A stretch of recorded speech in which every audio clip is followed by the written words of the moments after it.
Thank you for joining us for our fourth Friday from the Archive series. Today, the presentation is The History of Tourism, Travel for Pleasure. I'm Penny Cliff, the Education Specialist here at the Georgia Archives. Now, every other month from noon to 1 p.m., fourth Friday from the Archives features an employee of the Archives presenting on a topic. Now, this series is virtual, but our monthly Lunch and Learn programs are once again on site. We're in the midst of a very hot summer, and many of you have been on vacation. Or maybe you're planning to go on a vacation, and there are always wonderful tourist spots to visit and enjoy. You know, it's become a way of our life. However, vacations and traveling for pleasure were not always commonplace. Taking vacations, particularly abroad, were a privilege of the wealthy. This presentation will mainly focus on the history of the evolution of travel for pleasure from the wealthy to the average person and how this change promoted the tourism economy. During the 19th century, tourism had been available only to the upper classes and some of the wealthier middle classes. In the earlier centuries, the 17th to early 19th century was the Grand Tour. This was a custom, it was a traditional trip through Europe, with Italy as a key destination, undertaken for the well-to-do coming of age in both England and America. You know, it was seen as an opportunity for youth to broaden their horizons and experience other cultures. They're usually about 21 years old. Now, at the beginning of the 1900s, leisure travel in general was something experienced exclusively by the wealthy and elite population. This would change. We're going to go into that. Now, let me go into this photograph so you can see it. This is a photograph of a trip to Mexico from the Carnegie Family Photograph Albums collection in the Georgia Archives virtual vault. Now, the collection has 32 photo albums, which you can look through online. It's really fun.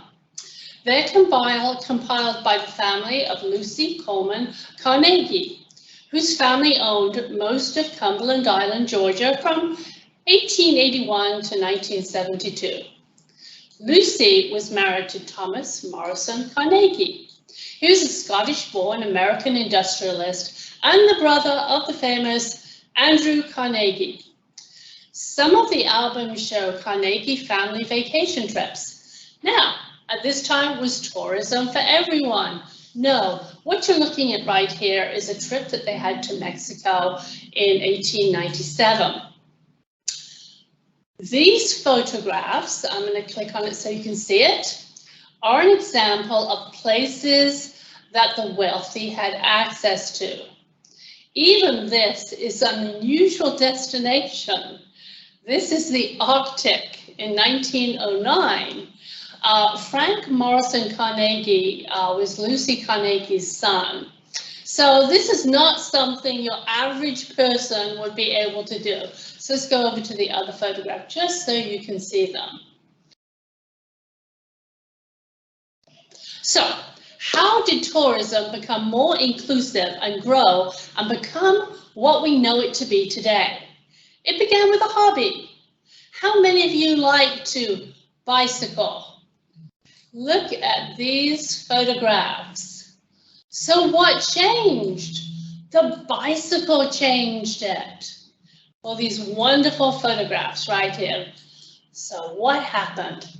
From the 1880s to the 1890s was the development of the safety bicycle to being an everyday transport tool for men, which included women and children of all ages. Now, I want you to keep in mind, let me go, because here we have these young ladies on their bicycles. But keep in mind the roads back then, they were muddy when it rained and dusty when it didn't. It was a very popular hobby. It's getting closer. This is 1893 to 1894 in Bainbridge. And here's kind of a fun one right here. This is Hall County. And these are in the Vanishing Georgia collection online in our virtual vault. So if you ever want to go look at some photographs, they're right there. Let me do this right here so you can see this. Okay, this is 1890, the members of the Griffin Bicycle Club. The Good Roads movement was initiated by bicyclists in the 1870s. It was officially founded in May 1880 and expanded in the early 20th century with the advent of the automobile. A national crusade initially led by bicycle enthusiasts, riding clubs, and bicycle manufacturers for better roads. They fought for the privilege of building bicycle paths along the side of public highways and for equal privileges with horse-drawn vehicles. All these battles were won, and the bicyclist was accorded equal rights with other users of highways and streets. They met in Newport, Rhode Island, and they formed a League of American Wheelmen to support the growing of bicycles and to protect their interests from legislative discrimination. The League went national and in 1892 began publishing Good Roads magazine. Right here, right here is the Good Roads magazine. This is the first one, devoted to the improvement of public roads. Right over here, this is not in our collection. This is a picture I found in the public domain. This is a paperweight, and this is Albert A. Pope, who founded the Pope Manufacturing Company in 1877. He was influenced and the political landscape. He promoted bicycle touring. He's helped start the Good Roads movement. The Model T, travel for pleasure, the ticket to personal freedom. Early cars were a luxury for the wealthy, but after Henry Ford began to dramatically drop prices after 1913, more people were able to afford one. The Model T was the first Ford with all of its parts built by the company itself, standardized parts. Now the assembly line, employees who stayed in one place cutting costs. It was hard, monotonous and boring work. So what Henry Ford did was he paid his men really, really well so he could keep his workforce. So because of standardization and the assembly line, Henry Ford saw the opportunity to make the car for the common man. He is quoted, "I will build a motor car for the great multitude, constructed of the best materials by the best workers to be hired, and the simplest designs that modern engineering can devise, so low in price that no one making a good salary will be unable to own one, enjoy hours of pleasure in great open spaces. When I'm through, everybody will be able to afford one and everyone will have one. The automobile will be taken for granted, and we will give a large number of people employment at good wages." Well, that actually did happen, didn't it? So at the turn of the 20th century, interest in the bicycle began to wane in the face of increasing interest in automobiles. Here is a 1916 Model T Ford. This is in Canton, Georgia. And Henry Ford here is on the right in 1936. Vanishing Georgia collection, a fun collection to go into. This right here is a Model T 1909. Here's an ad, kind of looking at the prices of these. This is from, we have the Atlanta Constitution that you can search through. If you come to the archives, go downstairs, you can put in a search word, look for anything. So here we have 1909 for $850, a 5-passenger touring car. you're going to see them going down in price, like many things. 1910 ad, $950. What is interesting here is note right here. It says the quality car that even the man of moderate means can afford to own and operate. And that's even going to go down in price. This is an ad for Ford Model T. The 2-passenger is $590. 5-passenger, $690. You see how it's going down.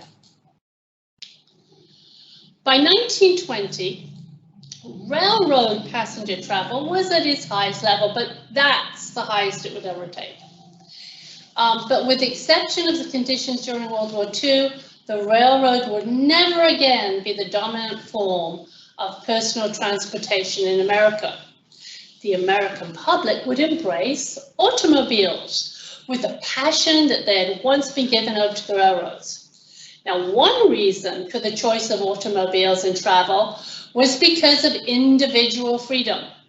Compared with railroad travel, motorists were free to follow their own path. Like you're driving down the road like we would, and you say, world's biggest ball of thread, time off here. You can't do that if you're on a train.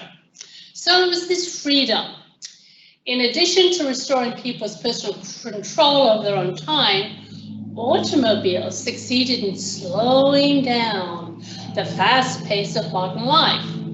Motorists could enjoy, experience, and interact their travel experience in a way riding a train could not. Plus, early automobile advocates claimed that railroads were simply too fast. Total car sales had leaped from 3.3 million in 1916 to 23 million by the late 1920s. I like this picture right here. So this is from the 1920s. You had affordable cars. See these young ladies here? Oh, she looks really happy. She's going to go on a trip somewhere. Henry Ford's Model T, or commonly referred to as the Tin Lizzie, changed the face of transportation across the country. This was the first time, not people of moderate means, but the first time that working class Americans could afford to purchase a vehicle. With automobiles on the rise, people needed good, reliable roads, which was sparked by the Bicycles Good Roads movement. In the United States, between 1900 and 1910, automobiles became the preferred means of transportation. Now, Northerners wanted to go to Florida, and they had to pass through Georgia. And what does that mean? Money. Tourism money. I kind of like this 1917 picture. Look at that whole family sitting around that car. The outgrowth of the Good Roads movement was the Dixie Highway Association, the DHA. The Dixie Highway Association was created by cities, counties, state governors, business leaders. The Dixie Highway began in 1915 as a way for automobile tourists, his tourism, from the north to travel to Miami. Now, if they traveled through Georgia, they would spend money here. It extended almost 4,000 miles from Michigan through Florida, with Georgia's segment being approximately 1,500 miles long at its peak in 1926. It was a network of connected papers rather than just one single highway. And here in the newspaper again, this is 1914. The governor's meeting called to make plans for Great Highway from Chicago to Dixie. So they were excited about that because of tourism money.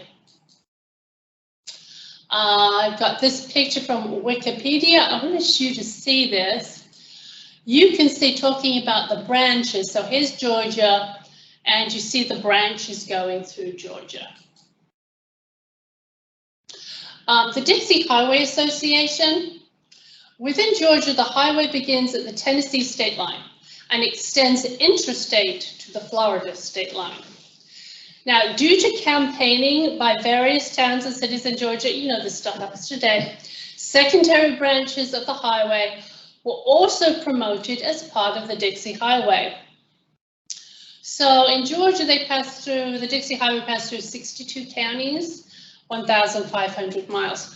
If you're interested in learning about the Dixie Highway, there's a really great video that I found on Vimeo. It's Down the Dixie Highway. It's about an hour long. It's probably the best one I've seen. Down the Dixie Highway, if you're interested. Okay, this photograph right here, and I'll click in here. Once again, it's from our Vanishing Georgia collection. This is Calhoun in 1928. A crowd in automobiles gathering in Calhoun for a parade and other festivities connected with the opening of the Dixie Highway. It's good for business between Atlanta and Chattanooga. Once completed, a direct route between Chicago and Miami would be achieved. The Dixie Highway was marked with distinctive red and white DH signs right here. They were painted on poles and fence posts, intentionally routed to include historic sites and roadside attractions. I'm going to move over here. This is kind of neat. I like this photograph. This photograph from our Vanishing Georgia collection is from 1933 in Dalton, Georgia. They're selling chenille bedspreads and pillows. So this is along the Dixie Highway. It's like a cottage industry. And you see the peacock right here. There's a peacock. Anyway, so by 1950, Dalton would become known as the carpet capital of the world. This is kind of fun. Today when we're traveling, you know, you and I were traveling, we're going on vacation. We're looking for signs for our favorite restaurants off the interstate. With my family, we're looking for Cracker Barrel. Where's the Cracker? Does anyone see a Cracker Barrel sign? What was the same when people went down the Dixie Highway? Roadside restaurants thrived, catering to the highway's travelers.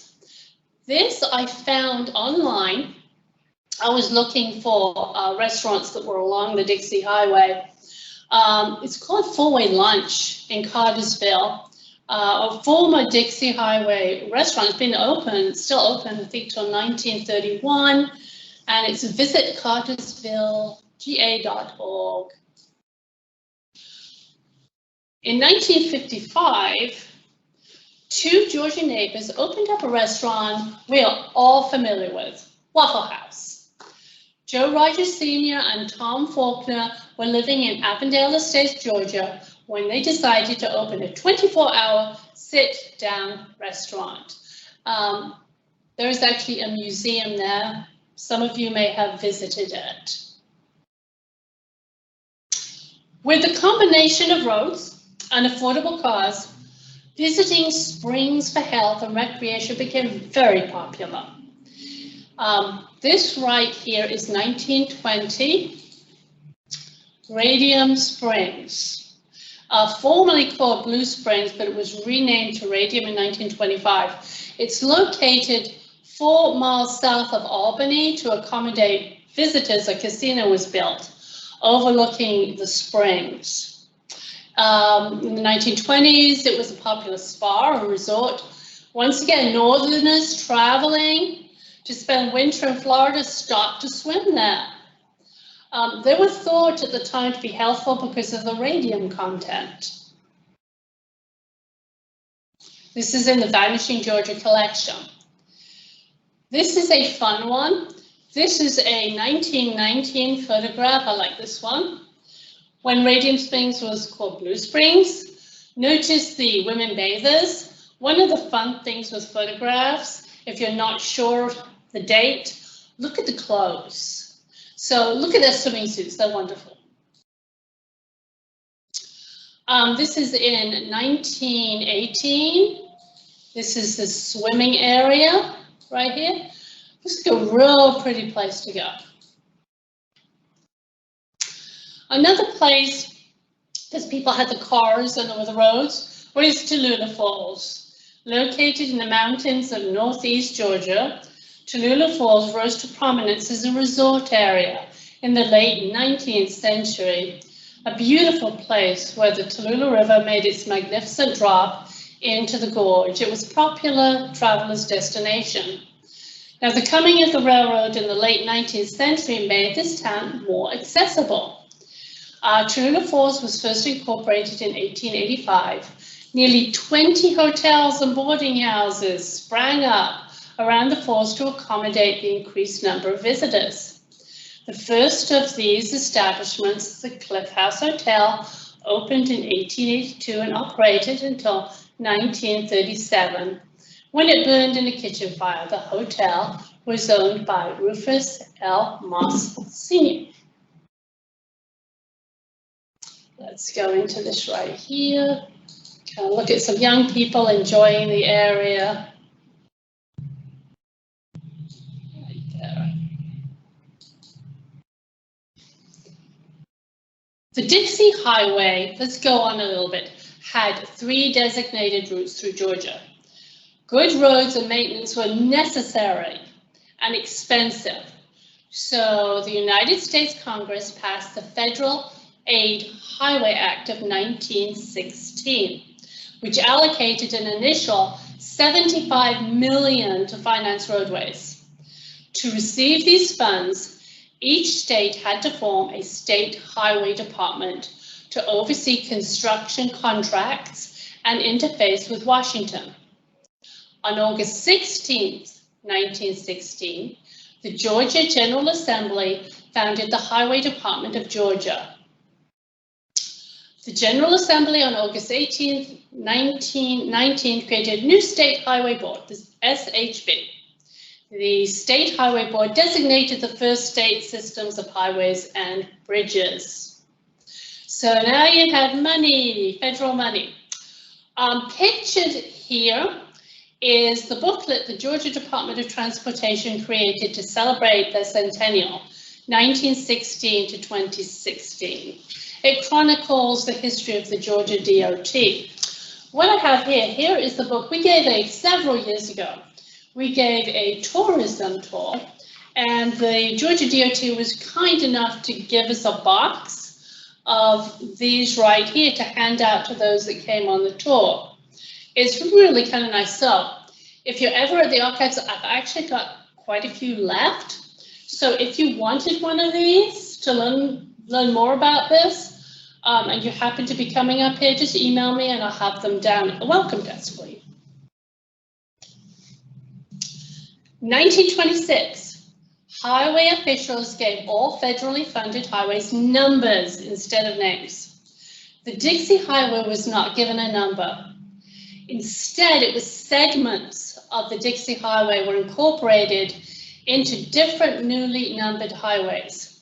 Towns are left behind, didn't prosper as much. Kind of like, today, if there's not an exit to a town, but there was competition for exits on the highways, like there normally would be.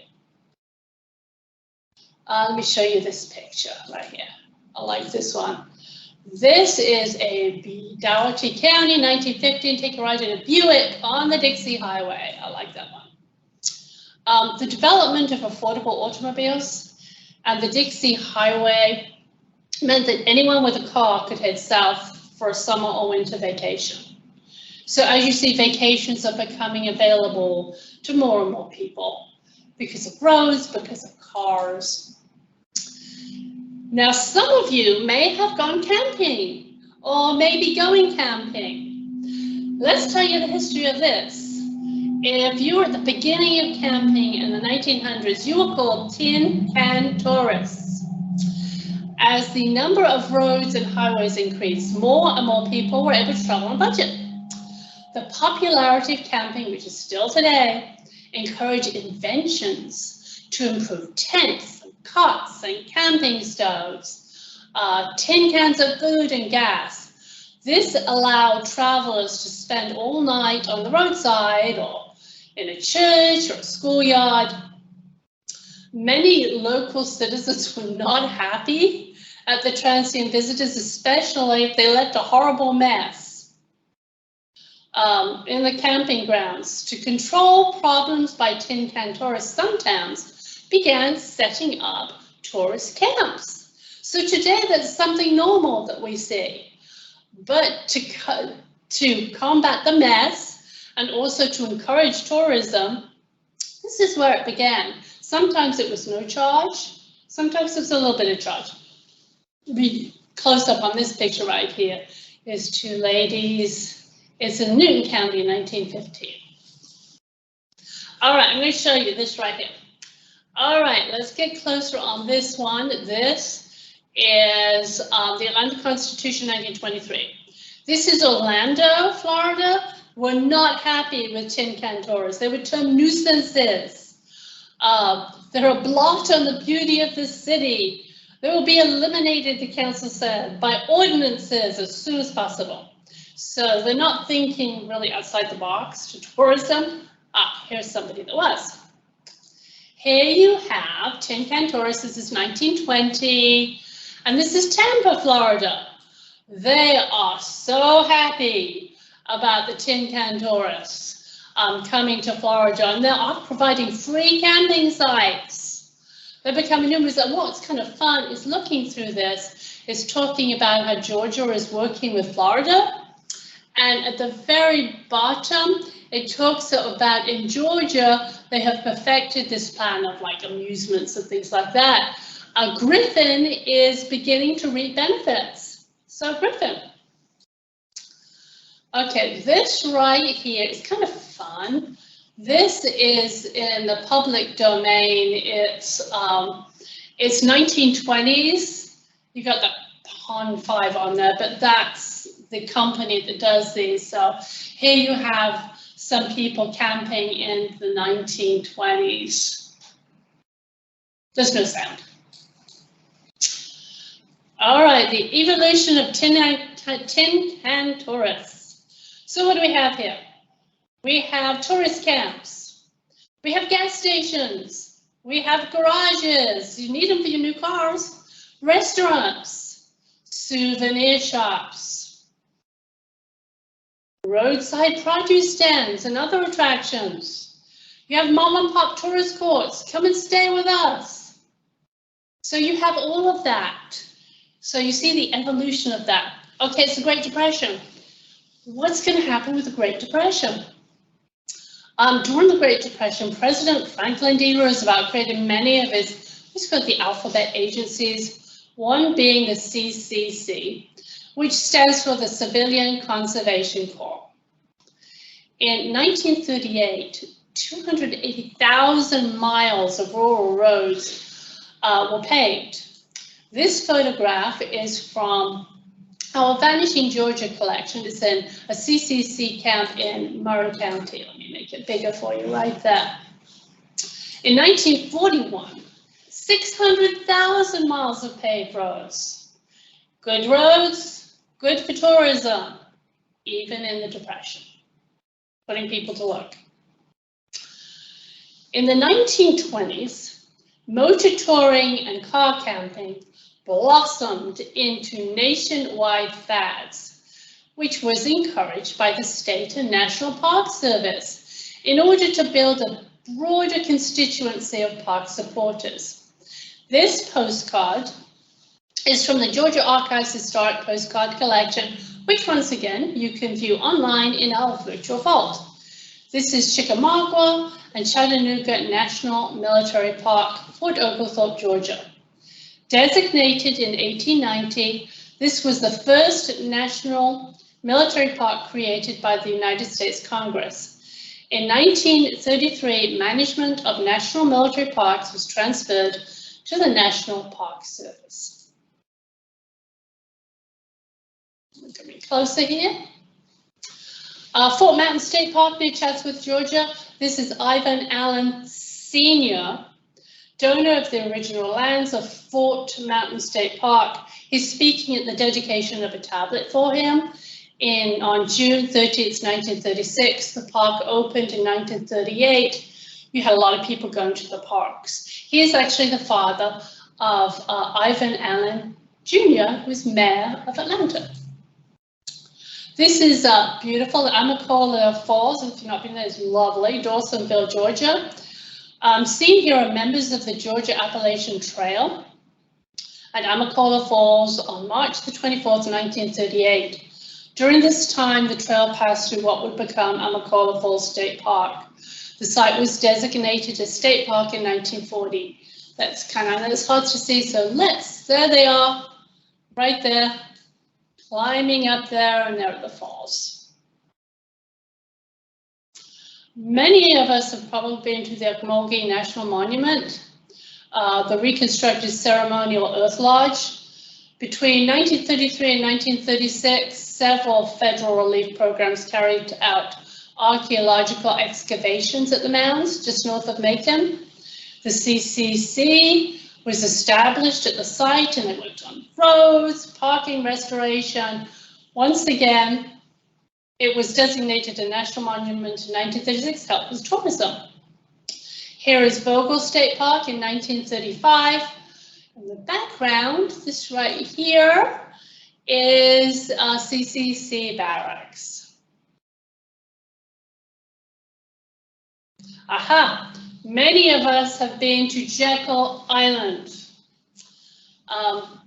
This photograph is from our government record prints.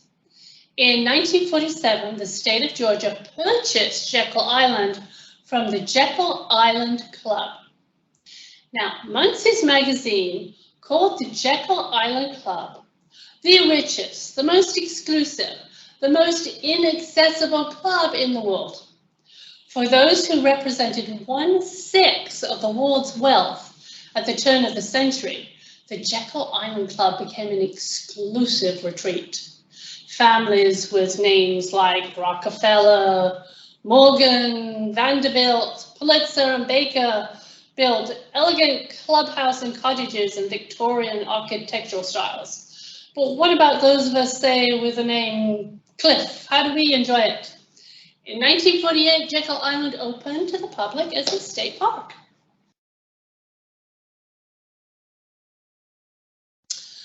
Here you have visitors enjoying a picnic in Jekyll, which is still popular. This is kind of fun. It's not very many people there, but you had a fair. Those trains that kids just love. There's a fair at Jekyll Island, 1950s. All right, this is the Great Dunes Course, Jekyll Island. Now, according to an article, The History of Golf on Jekyll Island, from the Jekyll Island Golf Club, the Great Dunes Course is an historic golf course designed by Walter Travis in 1927. The course was an exciting classic dune course designed with the back 9 holes bordering the Atlantic Ocean. What if you lost your ball there? The Dunes course closed in 1942 and would re-establish in the late 1940s, again in the 50s, but the back 9 was lost to dune and beach erosion.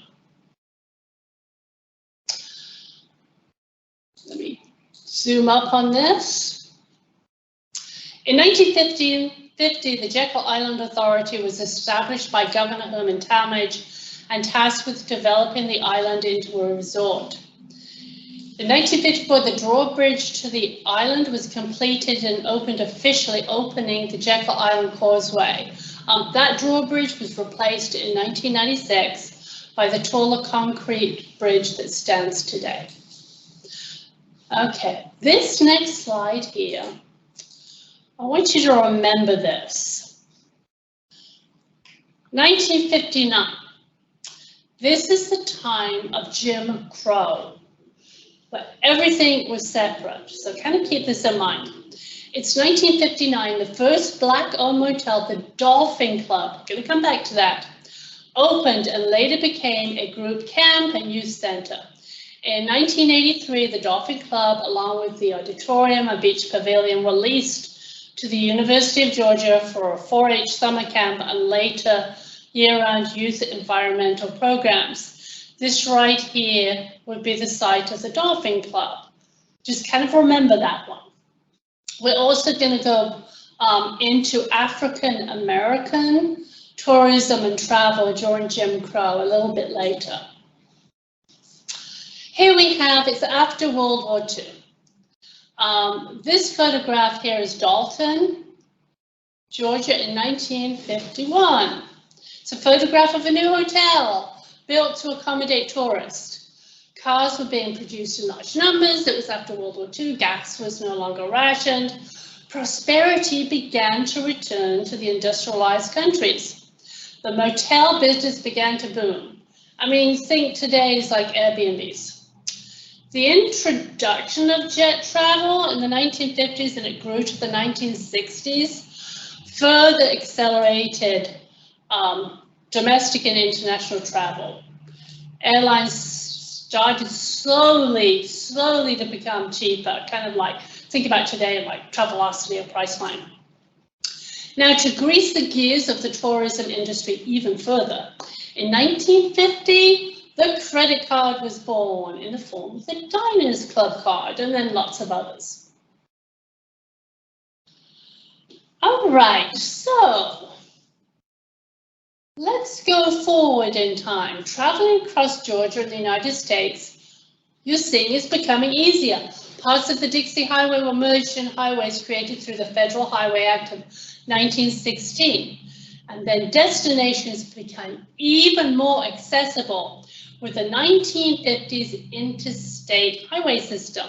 The National Interstate and Defense Highway Act was signed by President Dwight D. Eisenhower on June the 26th, 1956. This is going to become very important.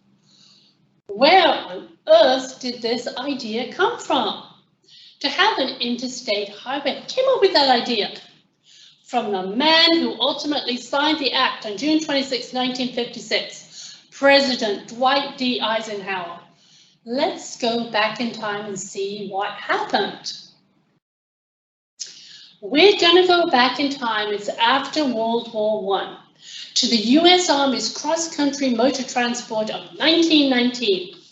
The convoy was to test the mobility of the military during wartime conditions. Okay, how fast could we get the military across the country? You have, according to the Eisenhower archives, the expedition consisted of 81 motorized Army vehicles that crossed the United States from Washington, D.C. to San Francisco, a venture covering a distance of 3,251 miles. That's a lot of miles in 62 days. It was manned by 24 officers, 258 enlisted men, and very, very important for our history, by an observer for the War Department, Lieutenant Colonel Eisenhower. He learned firsthand the difficulties of traveling great distances on roads that were impassable and resulted in frequent breakdowns of the military vehicles. These earlier experiences and others influenced President Eisenhower from his past. There are actually, if you go online, there you can actually see the motor convoy. If you go on YouTube, just kind of click in US Army's cross-country motor transport 1919, you can actually see videos of it. They're kind of fun. This right here is a map I found online about the cross-country transport. There it goes, all the way across. What else happened? Eisenhower's grand plan. It's World War II. As the Supreme Allied Commander, General Eisenhower, he was the architect of the defeat of Nazi Germany. As Allied armies raced across France and into Germany, he marveled at the vast highway system built by the Germans prior to the war, the Autobahn. Some of you may have actually been on the Autobahn. What was that experience like? Years later, he would explain, after seeing the Autobahns of modern Germany and knowing the asset those highways were to the Germans, I decided as president to put an emphasis on this kind of road building. The old convoy from 1919 had started me thinking about good two-lane highways, but Germany had made me see the wisdom of broader ribbons across the land. And this picture right here of the Autobahn from like probably 1945, 46 is from the Mark Q. Ball collection that you can look at online too. So he's the father of the interstate system. Let's take a look here. This was a map I found. It's in public domain on Wiki Commons. It's shown the locations of completed portions of the national system of interstate and defense highways. This is 1957, just a year after the act was signed. It's got 100% complete, partially complete. So got a lot done in a year. So what was the importance of these interstate highways? Connecting cities, primarily two reasons. Ways to evacuate the cities. This was the Cold War. Remember the 1950s, it's the Cold War between the communists, Russia and the United States, and also positive for commerce. So two reasons. Did you know that we have a Georgia connection to the interstate highway system? Okay, here we have, this right here is a Georgia native, General Lucius D. Clay. He's of Marietta, and he's credited with being the principal architect of the system.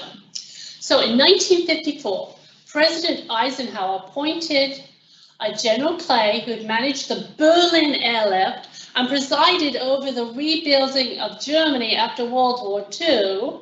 And he's from Marietta, Georgia, to chair a committee charged with mapping out a national interstate highway system.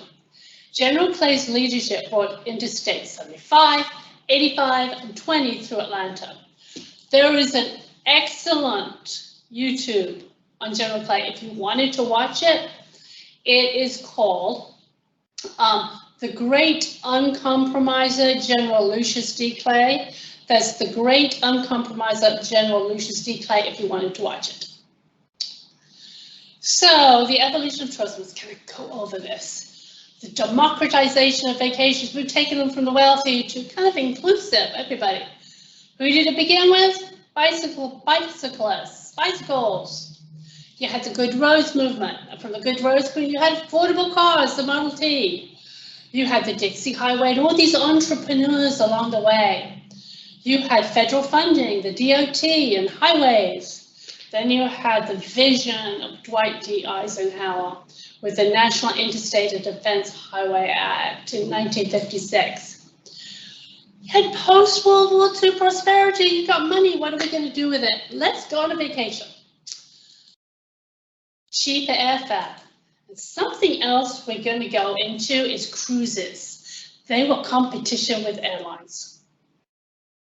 Okay, remember I said I was going to come back to African American travel. We're going to discuss travel during Jim Crow.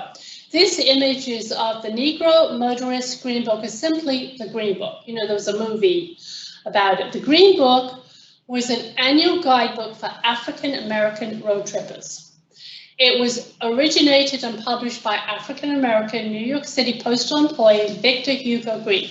It's not named the Green Book because it's green, it's named the Green Book because that's his last name. From 1936 to 1966, during the era of Jim Crow laws, when it was dangerous for African-Americans to even take families on a vacation, African-Americans, middle class, bought automobiles, but faced a variety of dangers and inconvenience along the road. Such things from refusal for food and lodging to possible arrest. There were the sundown towns. Now, these were all white communities, neighborhoods, and counties that excluded blacks and other minorities through use of discriminatory laws, harassment, and threats or use of violence. The name derives from the posted and verbal warnings issued to blacks that although they might be allowed to work or travel in a community during the daytime, they must leave by sundown. This is really dangerous. So, in response, Green wrote his guide to services and places friendly to African Americans. This had to do with restaurants, places to stay, things to see. It eventually expanded its coverage from the New York area to much of North America, as well as founding a travel agency. What I have here, I wanted to really find an original, but museums and archives have them. So this right here is a compendium I found on Amazon. It's the Negro Motorist Green Book Compendium, 4 volumes of Jim Crow era travel guide for African Americans covering the 4 decades. And what I did was I went through and looked for Georgia. Remember I said about Jekyll Island? To kind of remember that. So here we have Georgia, 1963 to 1964. And I'm going to go down here to Jekyll Island. And guess which hotel is on there? The Dolphin Club, a motor hotel on Jekyll Island.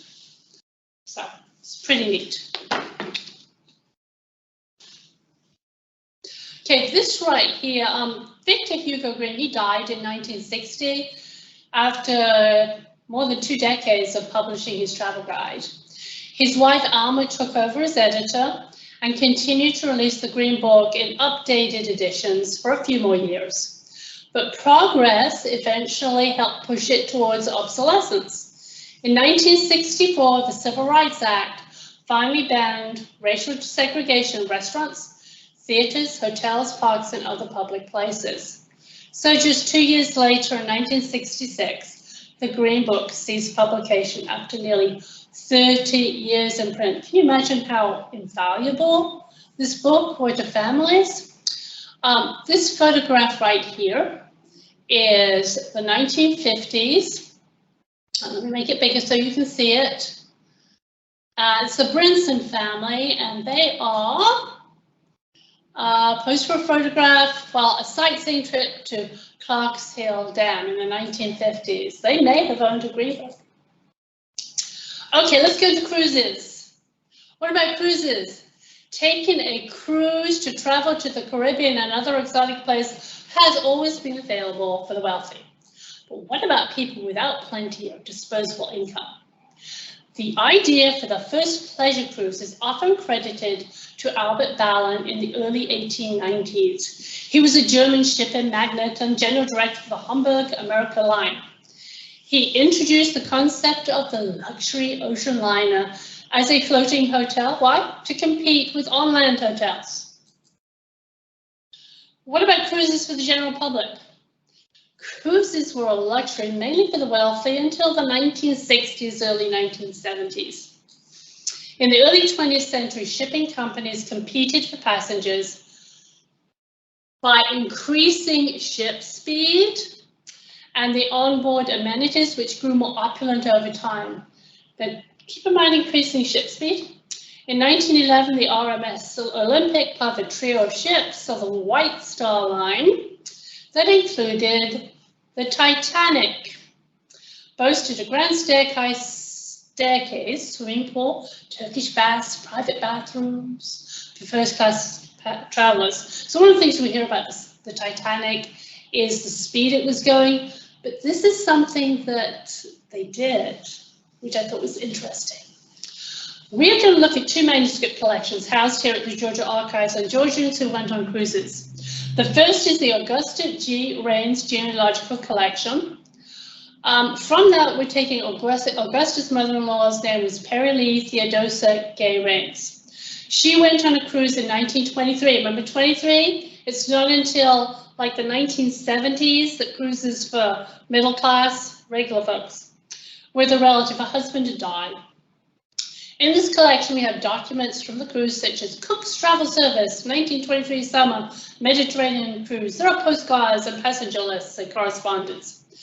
We'll see the way cruises were before they became popular and accessible across class lines. Okay, it was the years 1920 and 40 were most glamorous. So other people, if they didn't have the money or position, could actually enjoy seeing these cruises by going to the movies. There were newsreels viewed by the public of the rich and famous on the oceans. This is Paralee Theodosia Gay Reigns, and this is her cruise pass, which is really kind of fun. Look at this. Look in the very center, New York. She's leaving New York June the 30th, 1923 to September 1st, 1923. 3 months, 3-month cruise. This is her passport. Okay, we're going to go into something here.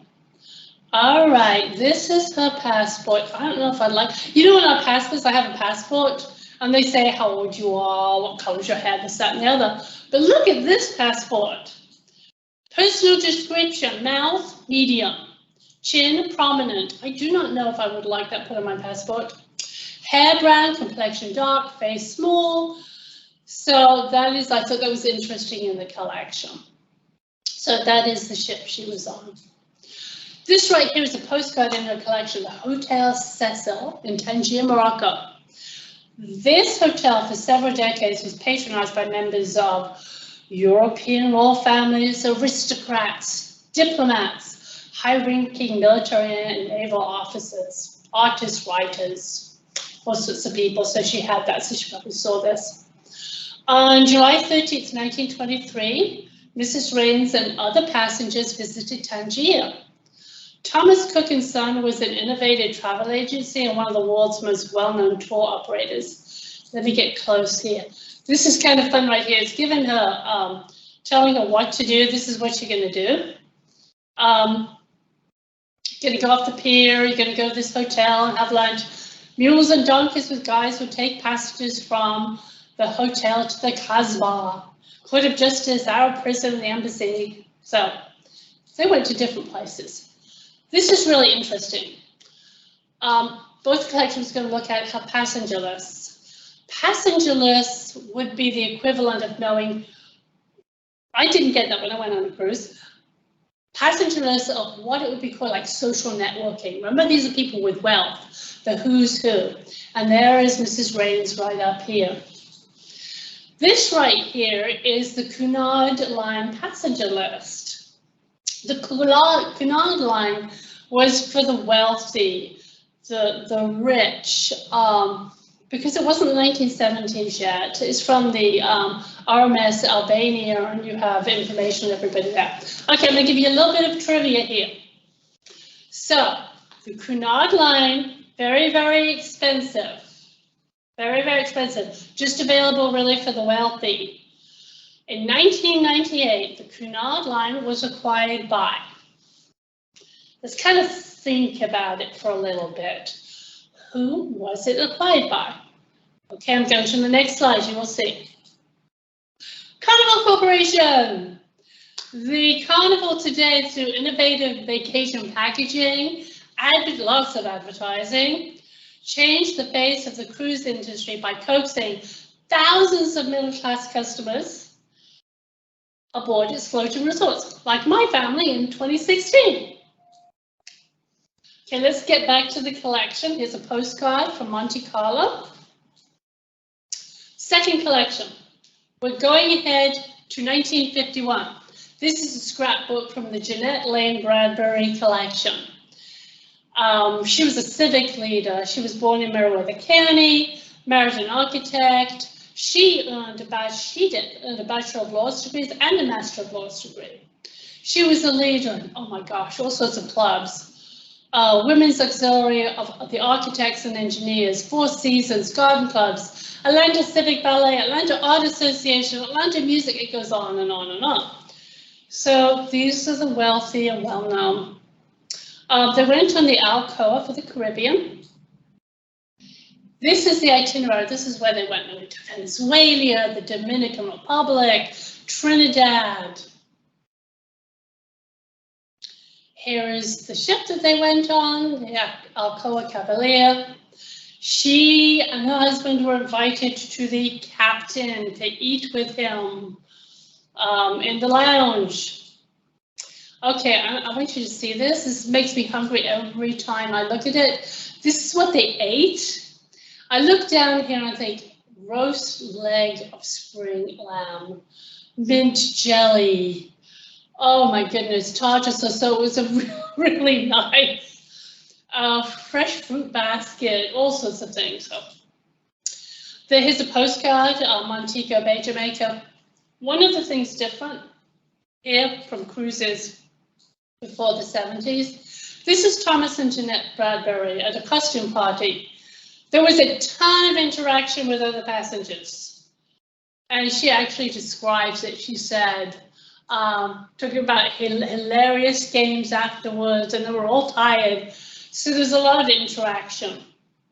I talked about passenger lists. Here are the autographs that she had. Remember, these are people that knew each other. Maybe they wanted to keep in contact. It's kind of like social networking. So, the true modern day cruise. The experience began in the 1960s. In 1970, an estimated 500,000 people went on a cruise holiday. Cruise lines were trying to compete with airlines. However, one cruise media person is quoted in an article saying that up until the 1970s, people would say that cruising was for the nearly dead or newlywed, not for everyone. So that figure jumped to 5 million in 1997.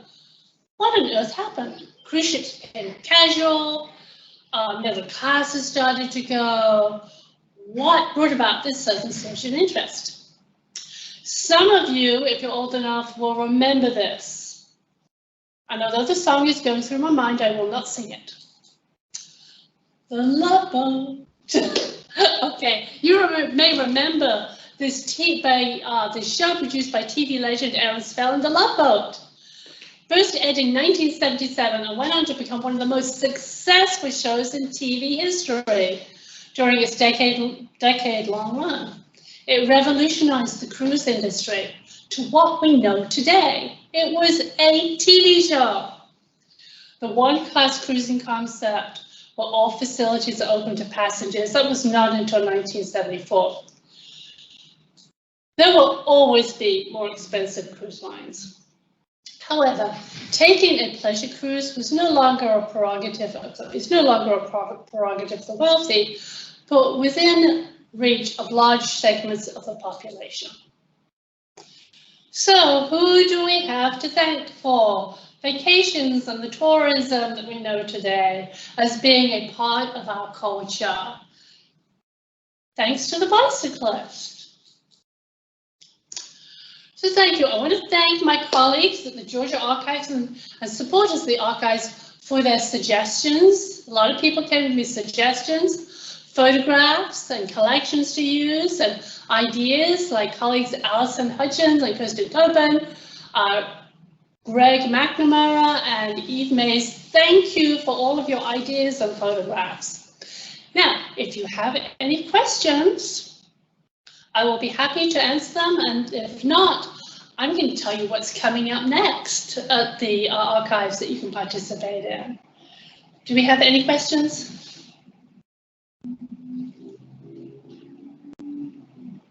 Now, this is going to be on YouTube, so if you had any questions, you could always put them on YouTube.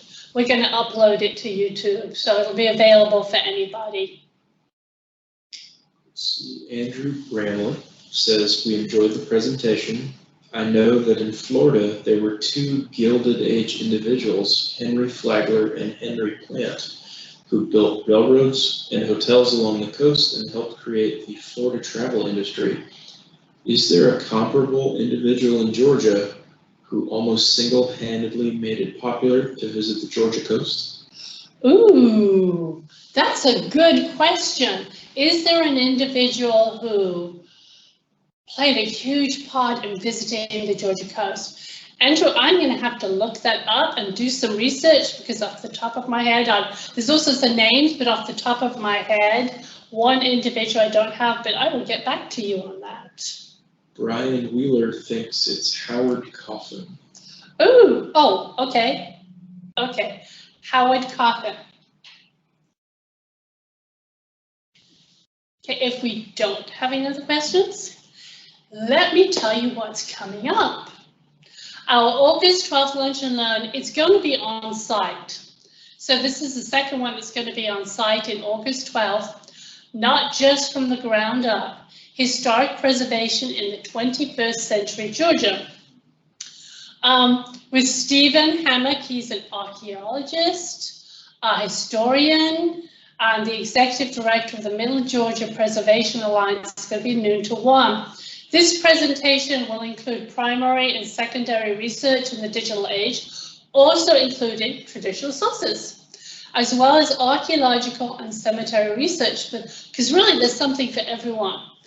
The emphasis will be on historic preservation in Middle Georgia, where Stephen has worked for almost 25 years. I think it's going to be very, very popular, and if you decide to come, I suggest maybe coming a little bit early. And we have coming up in August and October, if you go on our website, you can find out about this. We have free on-site classes. The state's reaction to desegregation of education, education during segregation. Thanks to a grant from the National Endowment from the Humanities. Just go on our website and you can find out more information. They're actually filling up really, really fast. So if you're interested, they're free. Go on there, you can email me, find out a little bit more about that.